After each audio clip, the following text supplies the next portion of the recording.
प्रभु यीशु मसीह का एक हाथ मेरे यहाँ पर रखे है और प्रभु का एक हाथ मेरे यहाँ पर है, और प्रभु मेरे माथे को चूम कर मुझसे कह रहा है, तू मेरा प्रिय बेटा है, मैं तुझसे प्यार करता हूं,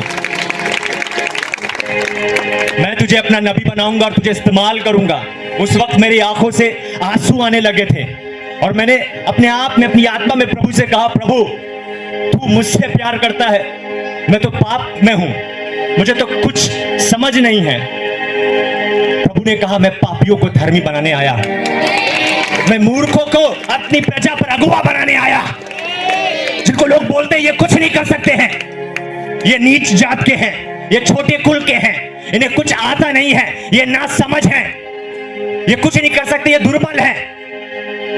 परमेश्वर कहता है, मैं उन्हें अपनी प्रजा पर अपना अगुवा बनाता हूं, अपनी प्रजा के लिए उन्हें मैं अपना नबी बनाता हूं, अपना सेवक बनाता हूं, उन्हें मैं एक ऐसा आशीष और सामर्थ्य व्यक्ति बनाता हूं, जब लोग उन्हें देखते हैं तो वो प्रभु को देखने पाते हैं। हालेलुया। सच में मुझसे कोई प्यार नहीं करता था, दोस्ती करना पसंद नहीं करता था। अच्छे लोगों की बात कर रहा हूं मैं, स्कूल में भी, बाहर में भी, और रिश्तेदारों में भी और परिवार में भी उस नजर से देखते थे और हमेशा टोंट मारते थे कि तुम मर ही जाओ, इससे अच्छा तुम्हारे ऊपर मेरा पैसा बर्बाद हो रहा है, फेल हो जा रहे हो, कुछ कर नहीं पा रहे हो।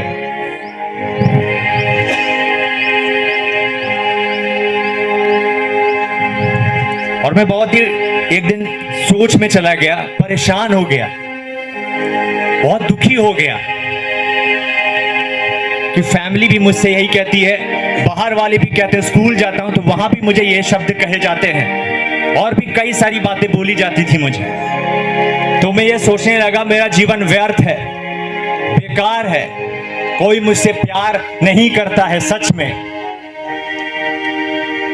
उन दिनों मैं किराए के घर पे रहता था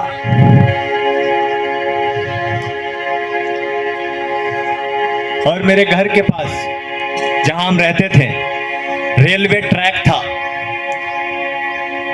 तो मैं अपने घर से निकलकर जा ही रहा था, यही सोचते सोचते बहुत ही दुखी होकर डिप्रेशन में था। और जब मैं रेलवे ट्रैक को क्रॉस कर रहा था, रेलवे लाइन को जब क्रॉस कर रहा था, तब मैं उस रेलवे लाइन पर खड़ा हो गया और ट्रेन मेरे सामने से आ रही थी और कुछ ही दूरी पर होगी और बहुत ही तेजी से आ रही थी, हॉर्न भी दे रही थी, एक्सप्रेस थी वो। और उस वक्त कोई हवा नहीं चल रही थी, चारों तरफ धूप थी और मैं यही सोच के खड़ा हुआ, आज मुझे मुक्ति मिल जाएगी और सब कुछ अच्छा हो जाएगा, क्योंकि सब मुझसे कहते थे तुम मर जाओ, यही शब्द रहते थे।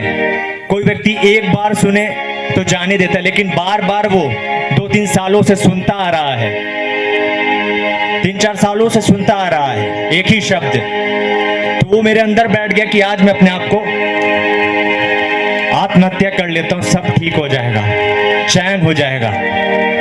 तो ट्रेन आ ही रही थी, उसी वक्त एक तेज हवा का झोंका आता है और वो पवित्र आत्मा की हवा थी और मेरा निर्णय बदल जाता है और मैं वापस अपने घर में जाता हूं। और कभी मैंने अपने आप से बाइबल को हाथ नहीं लगाया था और बाइबल मेरे सामने रखी हुई थी। मेरे दिल में उसी वक्त, उसी दिन में कुछ देर बाद मेरे अंदर ये ख्याल आया कि बाइबल पढ़। मैंने बाइबल पढ़ी और मेरे सामने नया नियम की सूची खुली थी, तो उसमें मैंने पहले कुरिन्थियों की किताब खोली और जब मैं पहला अध्याय वो पढ़ने लग गया और पहला अध्याय उसकी 27 पद को मैंने जब पढ़ा, तो वहां पर लिखा हुआ है, परमेश्वर ने जगत के मूर्खों को चुन लिया है, परमेश्वर ने जगत के निर्बलों को, नीचों को, तुच्छों को चुन लिया है।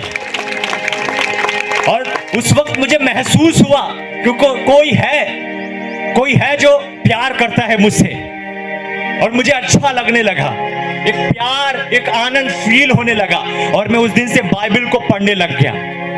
आप यकीन नहीं मानोगे, जब मैं बाइबल कॉलेज में भी नहीं गया तब मैंने आधी बाइबल पढ़ ली थी, क्योंकि मुझे प्रभु का प्यार महसूस होने लगा था। हालेलुया। फिर कुछ दिनों बाद, कुछ महीनों बाद, जब 2018 और मार्च महीना आता है, एक व्यक्ति मुझसे कहता है, जो एक बच्चा होगा 10 या 11 साल का, कि भैया मेरे लिए प्रार्थना करो। और मैंने कहा मुझे तो प्रेयर करनी आती नहीं। मैंने अपने मन में सोचा ये मुझसे क्यों कह रहा है, पास्टरों से कहे।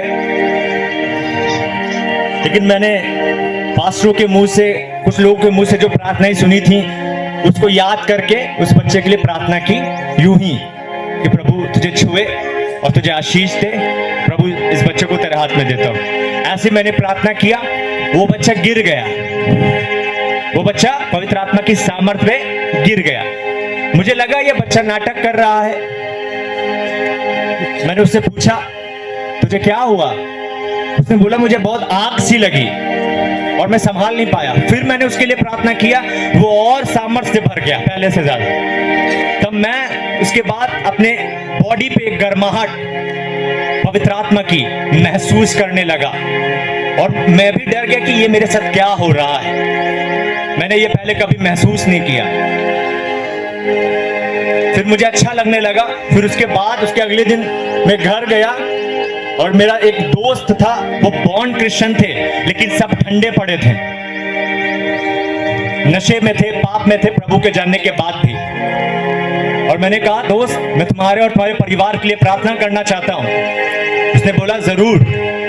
जब मैंने प्रार्थना की उसके परिवार के लिए भी, तो वो लोग भी पवित्र आत्मा की सामर्थ में गिर गए और उस वक्त मैं और सामर्थ को महसूस करने लगा। और उसी रात को मैंने अपनी मां के लिए भी प्रार्थना किया, वो भी पवित्र आत्मा की सामर्थ से भर गए। हालेलुया। फिर उसकी अगली रात मैं जब प्रार्थना कर रहा था तो प्रभु यीशु मसीह मुझे दर्शन देते हैं। और मालूम है वो दर्शन क्या था? वो 2018 11 मार्च की डेट थी, मुझे याद है 10 या 11 मार्च की डेट थी। प्रभु यीशु मसीह का एक हाथ मेरे यहां पर रखे हैं और प्रभु का एक हाथ मेरे यहां पर है और प्रभु मेरे माथे को चूम कर मुझसे कह रहा है तू मेरा प्रिय बेटा है, मैं तुझसे प्यार करता हूं, मैं तुझे अपना नबी बनाऊंगा और तुझे इस्तेमाल करूंगा। उस वक्त मेरी आंखों से आंसू आने लगे थे और मैंने अपने आप में, अपनी आत्मा में प्रभु से कहा प्रभु तू मुझसे प्यार करता है, मैं तो पाप में हूं, मुझे तो कुछ समझ नहीं है। प्रभु ने कहा मैं पापियों को धर्मी बनाने आया, मैं मूर्खों को अपनी प्रजा पर अगुवा बनाने आया। जिनको लोग बोलते हैं ये कुछ नहीं कर सकते हैं, ये नीच जात के हैं, ये छोटे कुल के हैं, इन्हें कुछ आता नहीं है, ये ना समझ है, ये कुछ नहीं कर सकते, ये दुर्बल है। परमेश्वर कहता मैं उन्हें अपनी प्रजा पर अपना अगुवा बनाता हूं, अपनी प्रजा के लिए उन्हें मैं अपना नबी बनाता हूं, अपना सेवक बनाता हूं, उन्हें मैं एक ऐसा आशीष और सामर्थ्य व्यक्ति बनाता हूं, जब लोग उन्हें देखते हैं तो वो प्रभु को देखने पाते हैं। हालेलुया। जिन जिन लोगों ने मुझसे कहा था कि तुम कुछ नहीं कर पाते हैं, आज वो मुझे प्रभु में ऊंचे पर देख रहे हैं। हालेलुया। और वो मेरे जीवन से प्रभु को जान रहे कि प्रभु ने इस अभिषेक को ऊंचा किया और उसे अपना नबी बनाया। हालेलुया। आज प्रभु की दया से मुझे वो सब कुछ आता है जो मुझे पहले नहीं आता था। पढ़े लिखे लोग, ऑफिसर लोग, अधिकारी लोग, मिनिस्टर्स लोग, नेता लोग मुझसे प्रार्थना लेते हैं, वचन को शेयर करता हूं मैं उनके सामने, उनके लिए फोन पर, ऑनलाइन, उनके घरों में। हालेलुया। आज इंडिया में प्रभु चारों तरफ इस्तेमाल कर रहा है अपनी महिमा के लिए। पढ़े लिखे लोग जो बहुत ही रिच है वो राय लेते हैं, सलाह लेते हैं, मार्गदर्शन लेते हैं मुझसे, जो पहले मरने जा रहा था, पाप में था, जिसे कुछ नहीं आता था, और परमेश्वर ने उसे सब कुछ सिखाकर अपनी बड़ी दया करके छुटकारा देके खड़ा किया और आज इस्तेमाल कर रहा है पतरस जैसे। हालेलुया। यीशु मसीह जब पतरस के जीवन में आया, पतरस ने अपना जीवन दे दिया और प्रभु ने कहा तुम मनुष्यों को पकड़ने वाला बनेगा, मतलब तुम मेरे लोगों को मेरे पास लाएगा। और परमेश्वर कह रहा है तुम मेरे लोगों को मेरे पास लाओगे। परमेश्वर आपसे कह रहा है आप उसके लोगों को उसके पास लाओगे।